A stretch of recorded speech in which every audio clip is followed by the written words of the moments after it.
Татьяна Федоровна, смотрите, вот я вот как обыватель, мне, допустим, и пытаюсь следить за культурой музыки, да, за культурой хакасской музыки. Это сборник, он для одного инструмента, только для хобраха, или там что-то еще другое есть? Это только хобрах, и все, это не хомос там, и ничто. Пьеса только для хобраха. Да, это оригинальные произведения, пьесы, написанные специально для хобраха в сопровождении фортепиано.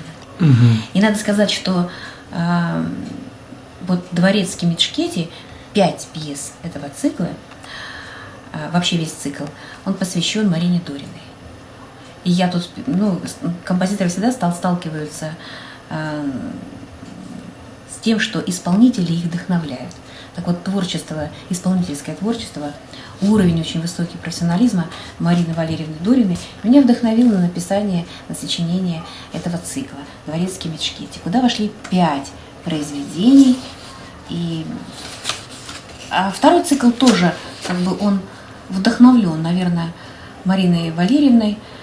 Это «Живое серебро», музыка к спектаклю Аллы Плейтаран, премьера которого состоялась в нашем театре в марте 2014 года. Это произведение Михаила Еремеевича Чичакова и те образы, которые присутствовали в этом спектакле. Я дописала еще 2 пьесы. Это «Черношкурая лиса» и «Тасчурек и Пусчурек». У меня вот следующий вопрос. Почему вы вообще решили создать произведение для хобраха? Это связано как-то с человеком конкретно, я имею в виду Марию Валерьевну, или у вас это какая-то была творческая задача? Я знаю, что вы пишете, допустим, для фортепиано, да, у вас есть оригинальное, интересное произведение, а вот хобрах вам это зачем? Вы знаете, мне вообще духовые инструменты очень нравятся. Мне кажется, что их звучание, оно прям идет как бы из сердечной чакры. Вот это дыхание, поскольку музыка – это воздух, да, это колебание воздуха. И вот этот воздух, который идет из души человека, его живое человеческое тепло, так же, как человеческий голос, но когда он проходит этот воздух, согретый своей душой через вот эту трубочку, вот, и это потрясающе, вот тембр сам по себе, это очень божественный. Мне кажется, хобрах очень много что может рассказать. Вообще о мире, о жизни. А почему не для флейты с фортепиано? Потому что Марина Валерьевна, она вообще-то специалист по флейте. Вот почему не для флейты, а именно для хобраха? Она вообще уникальный человек. Она взяла и освоила хакасский народный инструмент. Просто я считаю, что это ее подвиг. Тем более, что она говорила, что на нашей продольной хобрахе играть очень сложно. Многие, говорит, народы уже отказались от таких инструментов. И вот она мужественно развивает его. Я решила немножечко тоже помочь. В общем, это, получается, она как бы предложила, что у нас нет музыки для хобраха, да? Конечно, репертуар. Мне кажется, что музыка, Вот ты говоришь, Сережа, про Ренессанс, а мне кажется, искусство – это каждый день Ренессанс. Это постоянное возрождение, и те, кто творит, кто пишет, создает, это же, по существу, всегда Ренессанс. Мы даже, когда встаем по утрам, я, например, стараюсь обнулить вчерашний день, все по нулям, и как бы жить заново. Вот. А вот тем не менее, смотрите, вот я, знаете, почему спрашиваю, хобрах или флейта? Дело в том, что, согласитесь, все равно флейта – это уже признанный международный инструмент, на нем многие могут играть. Вы понимаете, что, все равно это какая-то часть славы, да, признания и всего-всего-всего. А хобрах, пока на хобрахе практически никто не играет, кроме Марины Валерьевны, еще ряда учеников или просто интересных людей из хакасов. Так-то он очень ограниченный, по сути, инструмент. Вы не думали об этом или просто...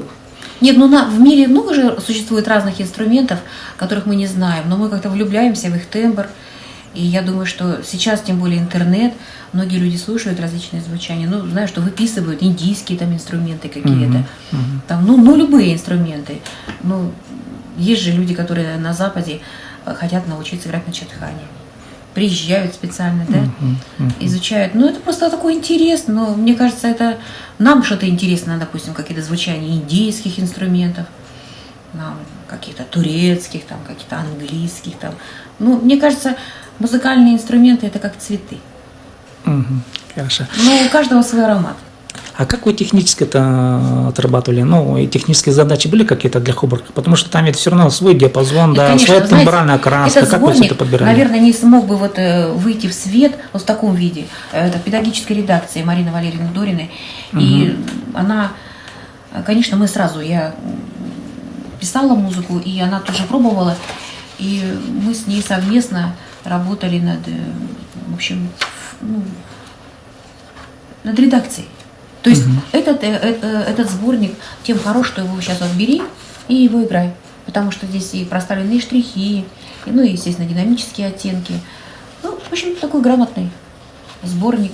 И мне очень, я вот его листаю, только вчера его взяла в руки, вот, листаю.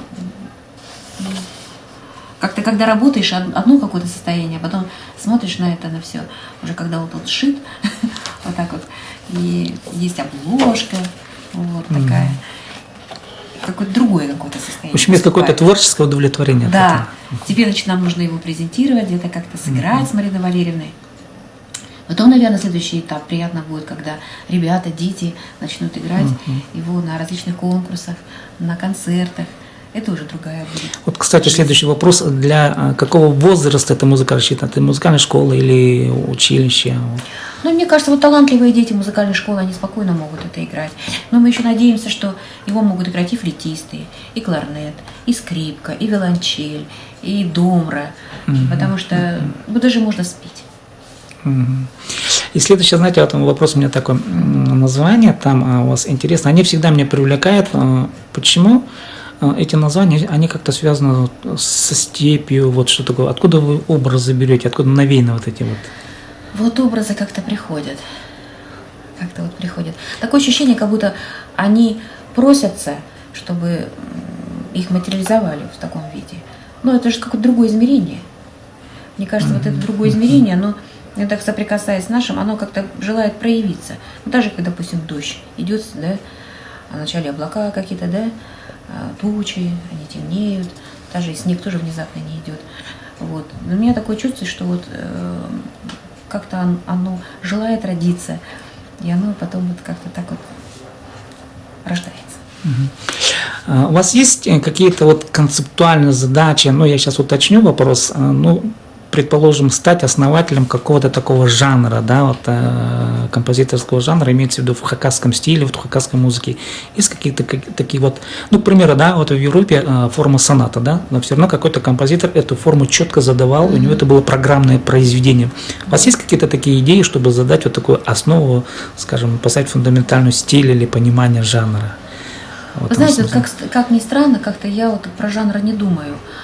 Я считаю, что вот все мои пьесы, которые я написала для фортепиано, для других инструментов, я считаю, что это мои тахпахи.